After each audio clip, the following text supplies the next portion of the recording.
ನಾನು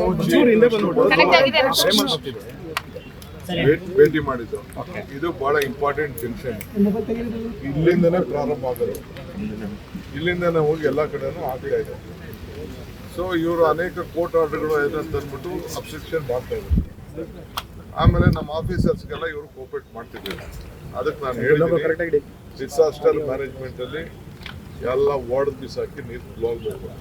ನಮ್ಗೆ ಯಾರ ಆಸ್ತಿನೂ ಹಾಳು ಮಾಡೋಕ್ಕೆ ನಮ್ಗೆ ಇಷ್ಟ ಇಲ್ಲ. ಬಟ್ ಇಲ್ಲಿ ನೀರು ಹೋಗಲೇಬೇಕು. ನೀರನ್ನ ನಾವು ನಿಲ್ಸೋಕ್ಕಾಗಲ್ಲ. ಯಾರದೇ ಪ್ರಾಪರ್ಟಿ ಆಗಿತ್ತು, ನಿಮ್ಮ ಪ್ರಾಪರ್ಟಿ ಆಗಿರಲಿ, ಇನ್ನೊಬ್ಬರ ಪ್ರಾಪರ್ಟಿ ಆಗಲಿ, ಯಾವುದೇ ಪ್ರಾಪರ್ಟಿ ಆಗಲಿ, ಇಲ್ಲಿ ನಾವು ನಿಲ್ಸೋಕ್ಕಾಗಲ್ಲ. ಸೊ ಅದಕ್ಕೆ ನಾನೇ ಬಂದು ಸ್ಪಾಟ್ನ ಕ್ಲೀನಾಗಿ ನಾನು ನೋಡಿದ್ದೀನಿ. ನನಗೆ ಅರ್ಥ ಆಗಿದೆ. ನನ್ನ ಎದುರುಗಡೆ ಎಲ್ಲರೂ ಒಪ್ಕೊಂಡಿದ್ದಾರೆ.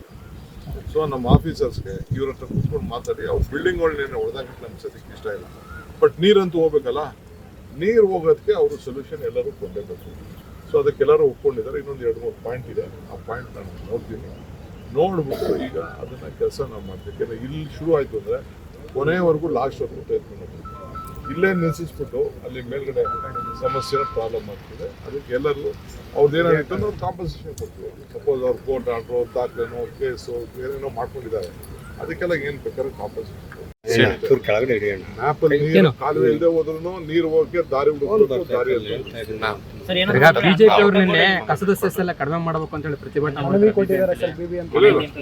ಕೊಡ್ತಾರೆ. ಬಟ್ ಅವ್ರ ಕಾಲದಲ್ಲೇ ಆಗಿದ್ದಂತ ತೀರ್ಮಾನ ಏನು ಅನ್ನೋದನ್ನ ಅವ್ರಿಗೆ ಮನವರಿಕೆ ಮಾಡ್ಕೊಡ್ತೀನಿ. ಅದನ್ನ ಅವ್ರೇನು ರೆಪ್ರೆಸೆಂಟೇಷನ್ ಕೊಟ್ಟಿದ್ದಾರೆ ಇನ್ನು ನನಗೆ ನಾನು ನೋಡಿಲ್ಲ. ನಮ್ಮ ಆಫೀಸರ್ಸ್ಗೆ ಕೊಟ್ಟಿದ್ದಾರೆ ಅವರು. ಅವ್ರ ಹತ್ರ ಈಗ ಮಾತಾಡ್ಬಿಟ್ಟು ಖಂಡಿತ ನಿಮ್ಮ ಹತ್ರ 2 ತಿಂಗಳು ತಡೆ ಹಿಡಿಬೇಕು ಅಂತ ಹೇಳಿದ್ದಾರೆ ಸರ್. ನೋಡ್ತೀನಿ. ಅವರು ಗೌರವ ಕೊಡಕ್ಕೆ ಏನ್ ಬೇಕೋ ನಾನು ಅದನ್ನು ನೋಡ್ತೀನಿ. ಬಹಳ ದೊಡ್ಡ ಕೆರೆ. ಇಲ್ಲಿಂದ ನಾಗವಾರದಿಂದ ಮುಂದಕ್ಕೆ ಹೋಗೋದೆಲ್ಲ ಕಂಪ್ಲೀಟ್ ವರೆಗೂ ಹೋಗ್ತಿದೆ. ಆ ದೃಷ್ಟಿಯಿಂದ ನಾನೇ ಸ್ಪಾಟಾಗಿ ಬರ್ತೀನಿ ಅಂತ ಅವ್ರು CM ನಾನು ಕರ್ಕೊಂಡ್ಬರಕ್ಕೆ ಅದಾದ್ಮೇಲೆ ನಾನು ಹೇಳಿದ್ದೀನಿ. ಅದಕ್ಕೆ ನಾನೇ ನೇರವಾಗಿ ಎಲ್ಲರಿಗೂ ಪಾರ್ಟಿಗಳಿಗೆ ನೋಟಿಸ್ ಕೊಟ್ಟಿದ್ದೀನಿ. ಅವರೆಲ್ಲ ಅಟೆಂಡ್ ಆಗಿದ್ದಾರೆ. ಅವ್ರ ಅಭಿಪ್ರಾಯ ತಿಳಿಸ್ತಾ ಇದ್ದಾರೆ. ಅವ್ರಿಗೂ ಅನ್ಯಾಯ ಮಾಡಕ್ಕೆ ನಮ್ಗೆ ಇಷ್ಟ ಇಲ್ಲ. ಬಟ್ ನೀರು ಮಾತ್ರ ಹೋಗ್ಲೇಬೇಕು. ಆ ತೀರ್ಮಾನ ಮಾಡಿ. ಎಷ್ಟು ಕಿಲೋಮೀಟರ್ ವರೆಗೂ ಮಾಡ್ಬೋದು ಸರ್ ಒಳಗಡೆ? ಎಲ್ಲೆಲ್ಲಿದೆ ಅಲ್ಲ, ನೀರು ಕಾಲುವೆ ಸುಮ್ಮನೆ ಬೇಕು ಅಂತ ನಂಗೆಲ್ಲ ದೊಡ್ಡದೆಲ್ಲ ಮಾಡಿತ್ತು. ಅದನ್ನ ಪರ್ಮನೆಂಟ್ ಸೊಲ್ಯೂಷನ್ಗೆ ನಾವು ವ್ಯವಸ್ಥೆ ಮಾಡ್ತೀವಿ. ಯಾಕಂದ್ರೆ ಇಲ್ಲೂ ಸುಮಾರು 1 ಲಕ್ಷ ಜನ ಇಟ್ಟು ಕೆಲಸ ಮಾಡ್ತಾರೆ. 1 ಲಕ್ಷ ಅದನ್ನು ನಾವು ಗಮನದಲ್ಲಿ ಇಟ್ಕೋಬೇಕು. SEZ ಇದೆ, ಅದನ್ನು ಗಮನದಲ್ಲಿ ಇಟ್ಕೋಬೇಕು. ನಮ್ಮ ಆಫೀಸರ್ಸ್ ಇಂದ ಪ್ಲಾನ್ ಕೊಟ್ಟಿದ್ದಾರೆ, ಅದು ಗಮನದಲ್ಲಿ ಇಟ್ಕೊಳ್ಬೇಕು. ನೀರು ಹೋಗ್ಬೇಕು, ಅವ್ರ ಆಸ್ತಿಗಳು ಹಾಳಾಗಬಾರ್ದು. ಇದನ್ನೆಲ್ಲ ಗಮನದಲ್ಲಿ ಇಟ್ಕೊಂಡು ತೀರ್ಮಾನ ಮಾಡೋಕ್ಕೆ ಆಫೀಸರ್ಸ್ಗೆ ಅದು ಫುಲ್ ಅಥಾರಿಟಿ ಕೊಡ್ತೀವಿ. ಪ್ರಮೋಷನ್ ತಗೋಬಿಟ್ಟು PWD ಹೋಗೋದು, ಜಿಲ್ಲಾ ಪಂಚಾಯತಿಗೆ ಹೋಗೋದು, ಬೇರೆ ಕಡೆ ಹೋಗೋದು, ಸುಮಾರು ಜನ ಹೊರಟೋಗಿದ್ದಾರೆ. ನಮ್ಮಲ್ಲಿ ಇಂಜಿನಿಯರ್ಸ್ಗಳಿಲ್ಲ.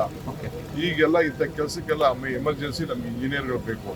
ಅದಕ್ಕೆ ಯಾರನ್ನೂ ರಿಲೀವ್ ಮಾಡಿಬಿಡಿ, ಯಾರನ್ನೂ ಪೋಸ್ಟ್ ಮಾಡಿಬಿಡಿ ಅಂತ ನಾನು ಹೇಳ್ತೀನಿ. ಸರ್ಕಾರ ಏನಾಗ್ತದೆ ಅಂದರೆ ಮೇಲ್ಗಡೆ ಲೆವೆಲಲ್ಲಿ ಪರ್ಮಿಷನ್ಸ್ ಇದೆ, ನಾನು ಇಲ್ಲ ಅಂತ ಹೇಳೋದಿಲ್ಲ. ಅದಕ್ಕೆ ನಾನು ಹೇಳ್ತಾ ಇದ್ದೀನಿ, ಸುಮಾರು ಇಂಜಿನಿಯರ್ ಇಲಾಖೆಗಳು ನಮ್ಮ MLAಗಳಿಗೆ ನನಗೆ ಪ್ರೆಷರ್ ಆಗ್ತಿರ್ತಾರೆ. ಇವನೊಬ್ಬನ ಬಿಟ್ಬಿಡಿ, PWD ಬಿಟ್ಬಿಡಿ, ಜಿಲ್ಲಾ ಪಂಚಾಯತಿ ಬಿಟ್ಬಿಡಿ, ಟೌನ್ ಪ್ಲಾನಿಂಗ್ ಕಳಿಸಿ ಅಂತ ಬರೀ ಆಯ್ಕಟ್ಟು ಜಾಗಗಳಿಗೆ ಹೋಗ್ತಾ ಇದ್ದಾರೆ. ನೀರಾವರಿಗೆ ಇಂಜಿನಿಯರ್ಗಳು ಕೆಲಸ ಮಾಡೋಕ್ಕೆ ಬರ್ತಾ ಇಲ್ಲ.